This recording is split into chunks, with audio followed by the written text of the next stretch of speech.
Well, since early in the last century, going to the movies has been quite literally a national pastime. In North America, just last year, more than 1.4 billion movie tickets were sold. From comedy to romance to action movies and beyond, our society is fascinated with the movies. That's why we are so happy to feature this book, Meaning at the Movies, Becoming a Discerning Viewer, and its author, all the way from the Master's College in Santa Clarita, California, Professor Grant Horner. Welcome to Full Circle. Thanks for having me. I know we have all been gobbling up this book. So what is it about the movies that just keeps us coming back? You're going to need something to drink if you're going to eat that much paper and ink. That's going to be really healthy. A lot of fiber, but not enough moisture. He's going to fit right in. Go ahead, Grant. Yeah.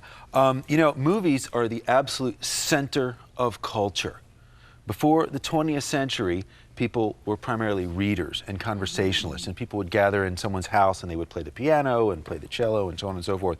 But really since the 20s, when movies became widely available, the first movies were actually shot in the late 19th century. People don't realize that, in the 1890s. Really? Mostly in France and actually in New Jersey, Thomas Edison's studio. Wow. But what happens is after the 20s, movies become, that's what people do. People go for entertainment, they go to socialize, they go to watch stories and to listen and to learn and so on and so forth. And to escape their real lives. And to escape their real lives, yes. absolutely. Have you ever seen Woody Allen's movie, The Purple Rose of Cairo? Yes. It's about a lady who falls in love with a movie character, and she so desperately wants to get out of her terrible real life in the Depression. But what happens is the character that's in the movie that she's watching says, I'm tired of being in a movie. I want to live a real life. And he steps out of the screen to live a real life. It's the opposite of what most people want to be a movie star. Most people want to live in a fabulous world, but they want to be real. And that's an interesting, you know, one of the things you said in your book is that movies tell us what it is to be human. And yet, movies are fantasies oftentimes, and they're totally, you know, in realities that we don't experience. So what is it then about movies that teaches us to be human? Well, it really shows us what our hopes and our dreams are. It shows us what our desires and our aspirations are. It shows us our good side. It shows us our bad side. A lot of times, watching a movie that will deal with sinful issues can be a problematic exercise for a Christian, and that's something that requires a lot of discernment, and that's why I wrote the book. But movies that present human beings in a kind of a fantasy way, oh, people are basically good and everything turns out well in the end, and the whole classic Hollywood happy ending, the fairy tale ending, that doesn't actually happen for a lot of people. Most people spend a lot of their time suffering and in difficulty and going through a lot of strained relationships in their lives. And what happens is, if you watch movies that present life as a fantasy with a happy, positive ending, it can actually bring about negative endings in your life, because you can become cynical and detached and skeptical and ultimately unhappy. So I think there is some value in watching movies that really present human nature as it is. They can actually be much more realistic theologically. And the result, as you say, we don't find God. Don't look to find God in the movie, but He may find you. And it's that identification with emotions, responses we may have put away, suppressed or repressed, where there's that, it's an epiphany. It's God showing up in your own closets. It really is. Over 2,000 years ago, a Greek writer named Longinus wrote a book called On the Sublime. I teach it in some of my classes. And he says the sublime is when anything in art or nature takes you or transports you out of yourself. Have you ever had an experience like that? Looking at Niagara Falls right across the the lake here, or the Grand Canyon, or up in the Alps, or flying over the clouds, or seeing a beautiful Pacific sunset, or watching a really powerful movie, listening to an opera, and it takes you out of yourself. That's what worship actually does. It takes you out of yourself, and it kind of unrolls the scroll, and it shows you what heaven is going to be like. Just a little glimpse. Movies will do that as well. It shows you many times what you are, what other human beings are, what human experience is like. Grant, I gotta say though, there's a part I didn't like about in your book, because it kind of was like, oh, now have to be responsible. But it was that whole idea of that as a Christian, I can't watch movies just for entertainment. That I actually have to think of movies deeply and theologically. Yes. And I don't like that, because when I go to movies, I want to be purely entertained and sit back, eat my popcorn, my Reese's Pieces, have my Coke, and be completely jujubes and nibs. But And I have your- yeah, and I completely want to sit and be entertained, not think deeply and theologically. So I didn't like that in the book. Good. But I kind of But get you were where you're convicted. possibly. Yes, she's convicted. Okay, I was. convicted, yeah. So how do I change that? Because to be honest, I don't want to think deeply and theologically in a movie, but throughout your book, there was the challenge. Two distinct reasons for moderated and thoughtful film viewing. Professor. Right. So I'm just saying. So first of all, you're saying that I have to think theologically and deeply about movies. I can't be entertained. Yeah. No, you can do both. Okay. Okay. See, the problem is that human beings have a natural tendency, because of our sinful depravity after the fall, we have a natural tendency to get almost everything wrong about everything all the time. Yes. Entertainment is not non-theological. Okay?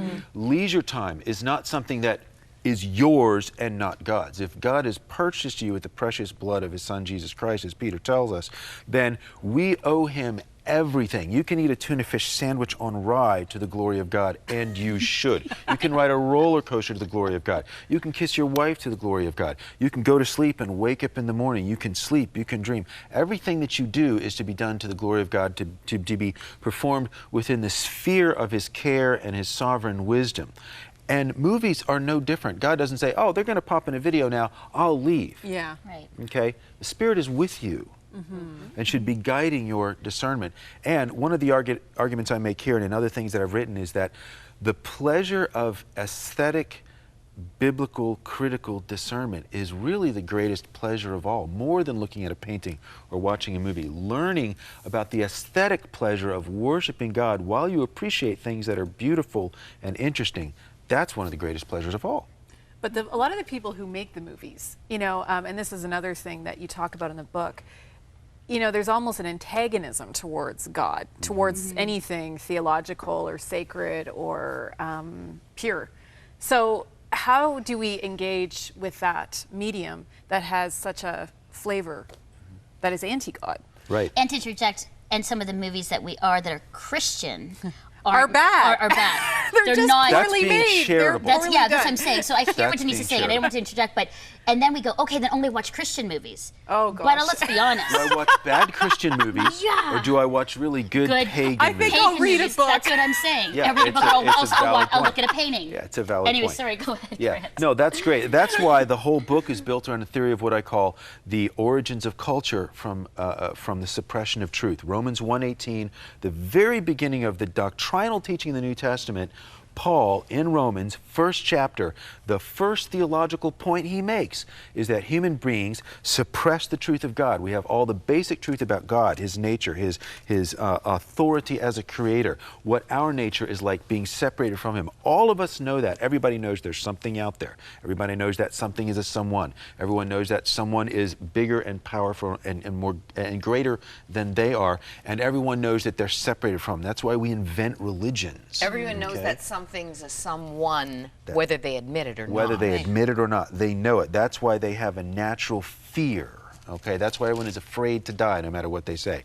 And what human beings do is we suppress that truth and all of the kind of second and third order truths that come out from that, the necessity to explain the complexity of the world, the necessity to explain why we have any aesthetic sense at all. Why would we evolve a sense of beauty? This makes no sense at all. So what happens is we suppress all that truth, but the theory I build the book upon is that that truth which is suppressed always comes back, because you can never really get rid of truth if it's true. Interestingly enough, even pagans like Freud, Nietzsche, and Plato say almost the same thing throughout all of their writings. And that truth, which comes back up reconstituted, perverted, twisted around, and now hybridized, truth and falseness kind of hybridized together, that's the energy that makes novels, plays, paintings, poems, all art, and movies. And So this when is you why- watch a movie, that's why you say, hey, that rings true. Oh, wait a minute. No, that doesn't. It's Yeah. mixed. It's a hybrid. Yeah, hybrid. This is why you say, and boy, this is, all the world's a screen. Film is the modern day equivalent of philosophy. philosophy. It's messaging Absolutely. a worldview to us. Absolutely. Yeah. And what does Paul do in Acts chapter 17? He goes up to Mars Hill and he starts talking to the Greek philosophers, the Stoics and Epicureans and all the other philosophers that are up there. And he doesn't whip out of his back pocket his little penguin pocket edition of the Greek philosopher poets. He quotes Cleanthes and Aratus out of his heads. Even your own pagan poets say, we live and move and have our being in him, and we are all sons of this Father God. You get it right and wrong at the same time. He knows his culture and he uses that culture to bring the truth of God and his gospel to them. Now, as soon as he starts talking about some guy coming as God and a man and dying and coming back to life, that's totally against Greek philosophy, and they say, well, he's nuts, and walk away. But